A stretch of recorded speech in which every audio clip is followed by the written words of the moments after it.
Hey, welcome back to the channel. My name is Austin. This is Gone in 60, and today I'm going to be talking very opinionated what I think of the new Subaru WRX Tr.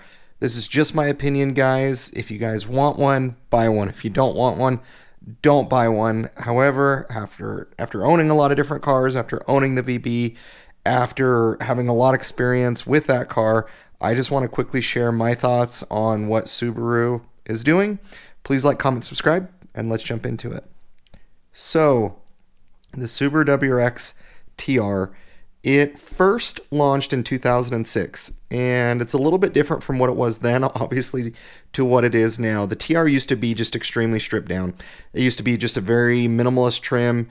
It was kind of aimed at people who just wanted to start modding their cars. They didn't need all the fancy stuff. They didn't need all the bells and whistles and everything, and so really, it was just tuner ready. It was just simple. It was really easy. Now, as we move ahead to now, as we flash forward, the 2024 Subaru has rolled out this TR trim.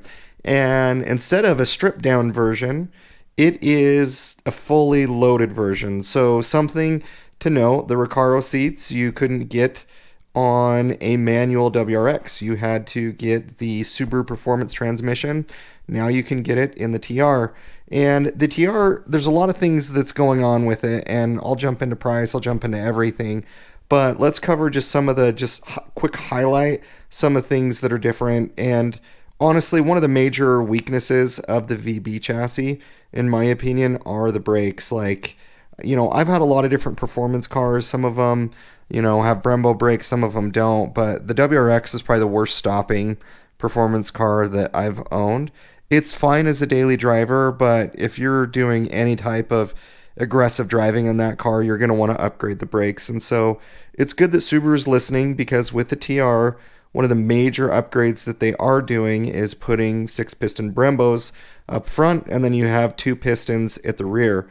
They're changing things with the master cylinder. They're also making the rotors bigger. I think they're like roughly about an inch bigger than just your standard WRX. And, they're drilled rear rotors. They're about, I think, a little over an inch too. And when you really look at the surface of a rotor, that's pretty substantial. And so the WRX TR is going to be able to stop much better. Another thing is they're getting 19-inch wheels, which are, about an inch bigger. I'm guessing that the bigger wheels is obviously looks, but I also bet that they probably had a tough time trying to fit the brakes there. So that's something that's a little bit different. On the tires, they are changing it up a little bit. You're getting the Bridgestone Potenza tires, which is new to the WRX.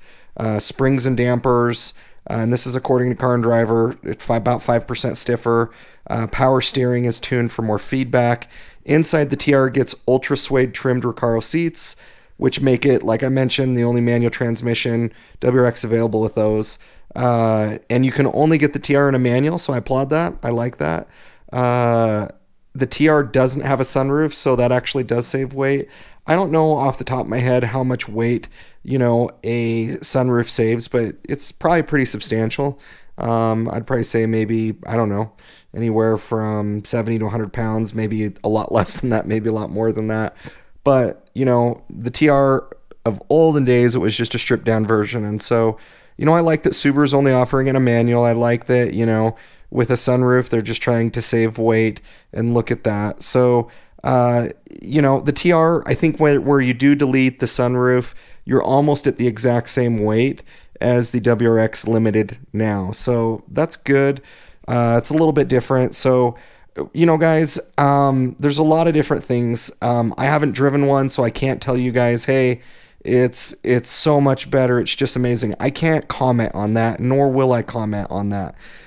I will not be buying this. And the reason being is and this isn't a Subaru problem, this is just an industry problem. The new WRX TR is priced at $42,775. Now, it's just, if there was an STI today, an STI would be upper 40s, maybe even low 50s. The previous generation WRX STI, I think it was around 38,000. Correct me if I'm wrong down in the comments, but the TR, where it's almost $43,000, that's really, really high. Now, I think Subaru at $42,000, if they would have maybe got a little bit more horsepower out of the car, maybe a little bit more torque, maybe put a Subaru WRX STI transmission, that might have justified it. Now, I know there's videos out there of, you know, people defending this platform and defending the car where they add up the cost of Brembo brakes, they add up the cost of everything, and it's way more than the $42,775 price tag. But I can't look at that. I have to look at this as I'm going to buy this car and it has all of these components on it. If I go buy a Volkswagen Golf R, it has most all of the components on it that I want. If I'm going to buy a Supra, if I'm going to buy a GR Corolla, whatever it is that I'm buying that I feel is in comparison to this platform or this car, for the money, it's still under what a Golf R is. It's still under what a Honda Civic Type R is. A GR Corolla, depending on pricing and whatever, it's about in the right price range, but it's still underpowered a little bit. Now, after driving the VB, guys, I'm telling you, the 271 horsepower, the car rips. It's fun.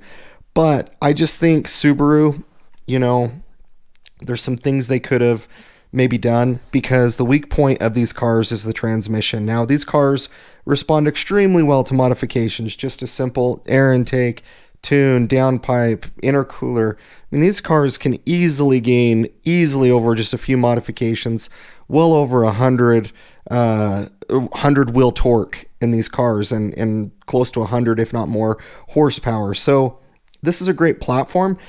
That's what you get for the TR. I'm sure I'm probably leaving something out, but when you look at the previous generation WRX STI at 305 horsepower, $38,000, you have, you know, the Subaru STI transmission, which that's the only weak point of these VBs. If these VBs, you know, were able to have an STI transmission in them, these things would last. Like, I mean, they would take a lot of power. Now, these cars will last as it is. I mean, they've handled mods very well, but you start to creep up around that 400 torque number, 400 horsepower, you're going to break the transmission. It's not going to take it. And so, you know, I think it's a great package. I think people will buy it.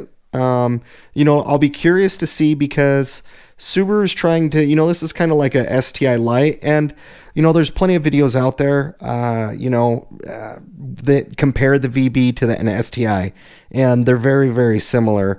And, you know, so at the end of the day, guys, I do think people buy it. It'll be really curious to see if Subaru holds to this price. Will they try to mark these up a little bit because they're getting a little bit more rare? They're getting a little bit more unique. I don't know. Time will tell, you know, and I get it. All of those parts cost money to Subaru. I totally get it. And I totally understand when people add up all of those components of what the cost is and everything. You know, it's still lower than some of the performance cars out there, or right around the range. But, you know, I just think if you're flirting with trying to make a car better, why not just bump it up? Why not just roll out an STI? You know, and maybe it doesn't have to be on the EJ platform. Maybe it's just something, you know, on the VB platform, and bump that price tag up to $47,000. That'll sell really well. But I know a lot of people wanted the Recaros, so I'm not going to forecast how well I think this car will or won't do. I just don't see this quite as a home run. That's just my opinion. What is your guys' opinion? Would love to hear it below. Please like, comment, subscribe. This has gone in 60. Thank you guys for watching. We will catch you on the next video.